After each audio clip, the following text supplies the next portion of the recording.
Ayushman card હોવા છતાં જો હોસ્પિટલ તમારી પાસે પૈસા માંગે તો એ વાત ખોટી છે.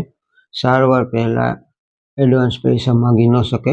રૂપિયા રોકડમાં અથવા તો એક્સ્ટ્રા ચાર્જ પણ ન માંગી શકે. દવા અને ટેસ્ટના નામે અલગથી પૈસા માંગવા, સારવાર આપવાની ના પાડવી, આ બધું હોસ્પિટલ ન કરી શકે. તમારા અધિકારો શું છે એ જાણો.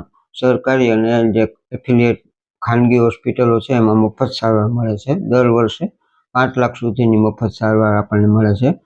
એડમિશન, દવા અને ટેસ્ટ બધું મફત છે. પ્રી અને પોસ્ટ હોસ્પિટલાઇઝેશન કવર પણ આયુષ્યમાન કાર્ડ સાથે મળે છે. આ તમારો અધિકાર છે, જાણો અને છેતરપિંડીથી બચો. તાત્કાલિક ફરિયાદ કરો. જો કોઈ હોસ્પિટલ ફરી પૈસા માંગતી હોય તો હેલ્પલાઇન નંબર 1455 અને 111-565 ઉપર ફોન કરો. આ માહિતીને વધુમાં વધુ લોકો સાથે શેર કરો. Thank you.